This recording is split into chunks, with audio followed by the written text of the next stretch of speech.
All right, hey, what's up, mathwiz, math leaguers? Can't believe this. I was in the middle of my video and I almost gave the whole thing away. So I had to reshoot this video. I'm coming at you from Archbishop Moeller High School. Thanks to Mr. Steve Coleman, former student of mine, letting me use his room. We're kind of having some fun and bopping around and doing our videos from some different spaces and different places. So I'm at Archbishop Moeller today using a whiteboard here. Thought it'd be kind of fun. I've got hints on like 1, 2, 3, 4 problems, and then kind of a big hint on one of the problems. Trying not to give too much away, but here we go, okay? And ways to do it without knowing the trick and ways to do it with knowing the trick. All right, first problem to look at is problem number 1. It says there's a picture, a 5x10 picture in a 17x26 picture frame, and it wants to know what's the distance from one corner of the picture to one corner of the picture frame. I'm going to give a big hint on this one. I'm actually just going to make a smaller problem and just do it. I'll stop right before I get to the end. I won't do the whole thing for you. But I made another problem. I made it a little bigger so you could see it, even though the dimensions are small.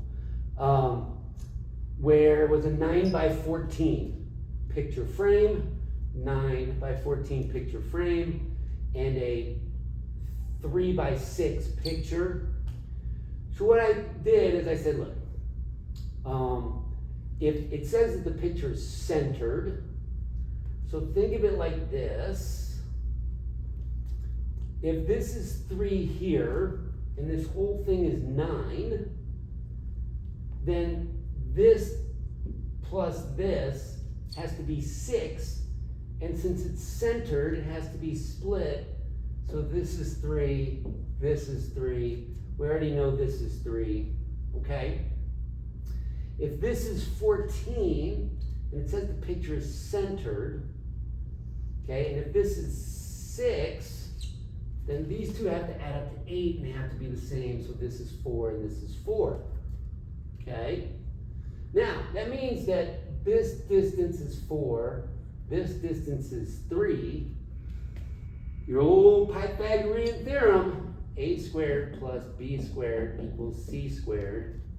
I'll go ahead and just do this one. Remember, this is, my problem's different, but this is just a similar problem, basically done.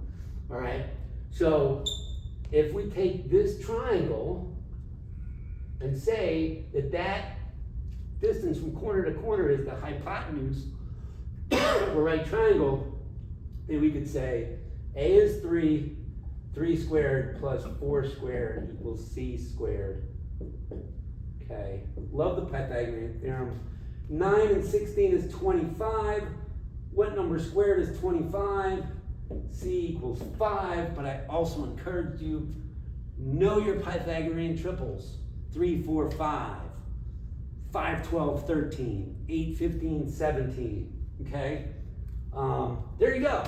That's basically, I just did the same problem with different numbers. So if you watch this video, you can try the other problem on the 17x26 picture frame with the 5x10 picture. The next problem talks about the golden ratio, which is really cool. The ancient Greeks thought, apparently, that if a rectangle is designed such that the longer side, we'll call it the length, compared to the width, when you put them in a ratio, has the same ratio as the sum of the length and width compared to the length. Okay? Kind of cool, all right? I don't know how many ancient Greeks really believe this, but it is called the golden ratio. So now, there's a big trick for this one, huge trick, which I'm going to show you in a minute. Let's say you didn't know. How could I do this?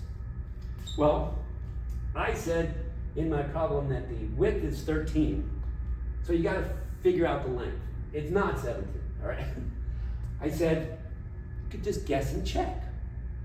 I said we're using only integers, so you could try to get the integer value that makes the two ratios as close as possible. They won't be exact, but we'll get them, try to get them to be as close as possible. So I said, okay, what if their special rectangle is actually a square?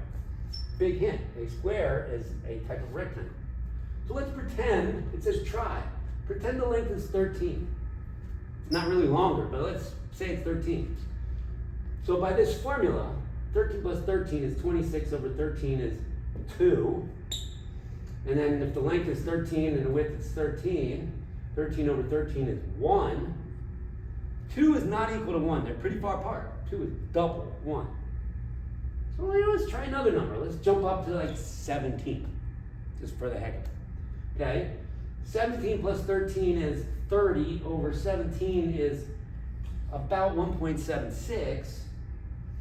And then if we said that this was 17, and then 17 over 13 is about 1.3. Now look, those are a lot closer together than 2 to 1, okay?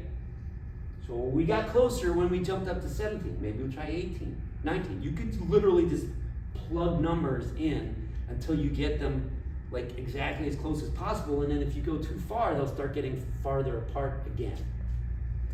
Okay, that's how I would do it if I didn't know any tricks. The trick comes from, and I'm not going to tell you the answer, but the trick comes from number 12, problem number 12. Problem number 12 asks you about something called the Fibonacci sequence. Fibonacci sequence is just a sequence of numbers where 0 is the first number, 1 is the second number, and then every number after that is the sum of the previous two numbers. Like 0 plus 1 is 1. 1 plus 1 is 2. 1 plus 2 is 3. 2 plus 3 is 5. And so on. Problem number 12 is an easy problem. Your hint is really easy. You just got to keep going. It asks you for the 15th Fibonacci number. So 1, 2, 3, 4, 5, 6, 7, 8, 9, 10. The 10th one is 34. The 11th one is 21 plus 34, which is 55. Just keep going until you get to the 15th one. That one you're going to get right if you see this hint, because you just keep going.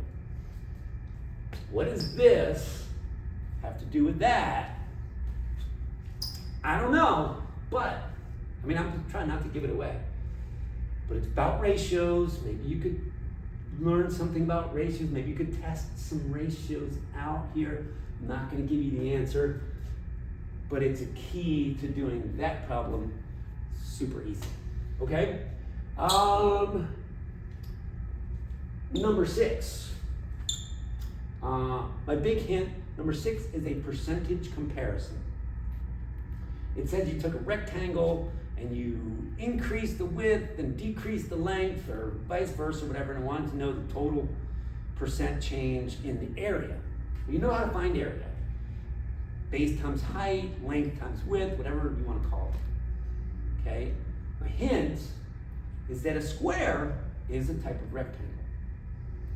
And remember last week, when you're doing percent comparisons, but it doesn't tell us, the original rectangle doesn't tell us how big the length is and how big the width is. You can make it up and then make the changes, reduce it by whatever percent, increase it by whatever percent.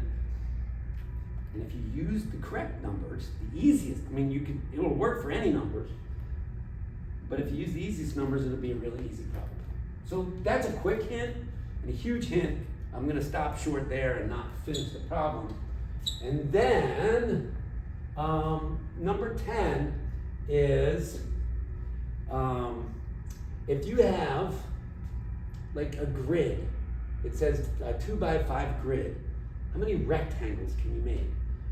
It took me years. I coached math counts for years, and I never knew this trick until a few years ago.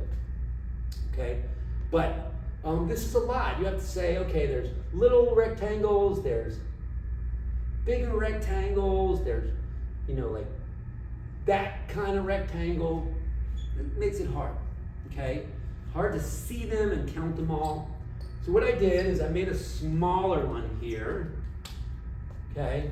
I made a 2x3 one here. And then I'm gonna show you how to count, because you could just count. And then I'm gonna show it, like, count organized. and then I'm gonna show you the trick. So this is gonna be another one, it's almost a freebie, okay? So a 2 by 3, let's see if we can find a pattern here. Okay, how many 1 by 1 rectangles are in a 2 by 3 grid? Well, 6 of them. 1, 2, 3, 4, 5, 6. That's easy. How many 1 by 2 rectangles are there? Well, that would be that one there, right? And then that one there, that's a second one. And then that one there, that's a third one. And then that one there, that's a fourth one. And then that one there, 5, 6, 7. Okay? So 1 by 2, there's 7. I'm counting organized. I'm starting with 1. 1 by 3, there's 1 of them, 2 of them. Okay? Now we go up to 2. 2 by 1 is already done because that's the same as 1 by 2. 2 by 2 rectangles. 1, 2. 2 by 3 rectangles. The big one, 2 by 3. There's 1 of them. Add all those up, that's 18. Here's the trick. It's going to give it away for this, but that's okay. All right, 18 is the answer. If you remember combinations from last week, it's also on my sheet, Mr. T's Math Must Knows. If I take this dimension, 2, add 1 to it, get 3, and then 3 combinations of 2, okay? If I don't like the formula, the NCR, I like to use little slots. But think about it, what is 3 combinations of 2? Well, there's 3 choices, 2 choices, that's 6. But then we have to divide by 2 factorial, remember 2 factorial, to make account for all the ways you could rearrange those 6. You could flip them backwards. So 2 factorial is 2 times 1, which is 2. So 6 divided by 2 is 3. And then I multiply it by, again, take this number, 3, add 1 to it. 4 choose 2, 4 combinations of 2. That's 4 choices, 3 choices. That's 12. But how many ways can we flip those and rearrange those? 2 factorial divided by 2. That's 6. 3 times 6 is 18. Cool. Okay? You can look up the formula. That's there. Sweet. That's the hints video. All right.